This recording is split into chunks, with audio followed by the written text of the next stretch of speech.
রাজশাহী রানীবাজার কাবাব হাউজের কনফারেন্স কক্ষে রাজশাহী বিভাগীয় আহ্বায়ক, রাজশাহী বাঘা উপজেলার বাউসা ভোকেশনাল ইনস্টিটিউট ও বিএম কলেজের সম্মানিত অধ্যক্ষ রেজাউল করিমের নেতৃত্বে বাংলাদেশ ভোকেশনাল শিক্ষক সমিতির রাজশাহী বিভাগের পরিচিতি সভা অনুষ্ঠিত হয়। প্রথমে পবিত্র কোরআন থেকে তেলাওয়াত ও পরে জাতীয় সংগীত পরিবেশনের মাধ্যমে এ পরিচিতি সভা আরম্ভ হয়।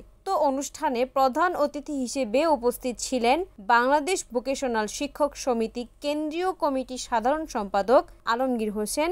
বিশেষ অতিথি হিসেবে উপস্থিত ছিলেন হাসান, সিনিয়র সহ-সভাপতি মাহফুজ, আবুল হাশেম, শিক্ষা ও প্রশিক্ষণ সমন্বয়ক আতিকুর রহমান। আরও উপস্থিত ছিলেন বাংলাদেশ ভোকেশনাল শিক্ষক সমিতির কেন্দ্রীয় কমিটির সাংগঠনিক সম্পাদক হুমায়ুন আহমেদ প্রমুখ।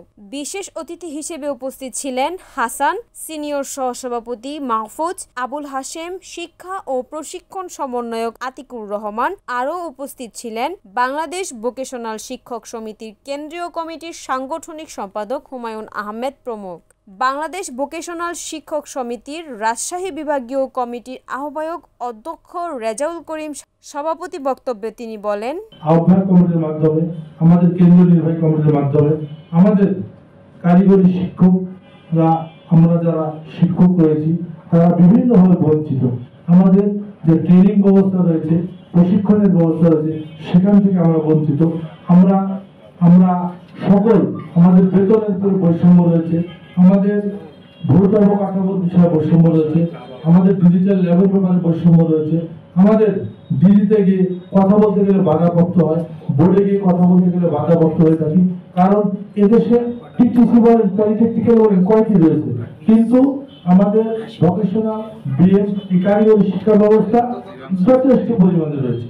আমাদের এই ছাত্রছাত্রীরা আমাদের প্রতিষ্ঠানের টাকা দিয়ে তার ডিজি মহোদয় থেকে শুরু করে একবারে পিয়ন পর্যন্ত তাদের বেতন পায়, বোর্ডেও সেটা হয়ে থাকে। তাই আমরা বলবো আমাদের সেই জায়গাগুলোতে কথা বলার অধিকার থাকবে, সকল বিষয় অধিকার থাকবে। আমাদের প্রত্যেক আন্দোলন চলমান, আমার আপনাদের যে বাড়ি ভাড়ার বিষয়টা রয়েছে, চিকিৎসা বিষয় রয়েছে, সার্বিক যে বিষয়গুলো রয়েছে, সকল এই ভৌত অবকাঠামোগুলো পাঠদানের যথাযথ ব্যবস্থা নেয়, শিক্ষা উপকরণ যথাযথ দেয়। তাই আমি বলবো প্রত্যেকটি বিষয় আমরা যাতে করে আমাদের অধিকার আমরা ছিনাই নিয়ে আসতে পারি, আমাদের অধিকার জন্য আমরা সঠিকভাবে বুঝে দিতে পারি, আমাদের অধিকার সঠিকভাবে বুঝে দেওয়া হয়, এই লক্ষ্যে আমরা কাজ করে যাবো ইনশাল্লাহ।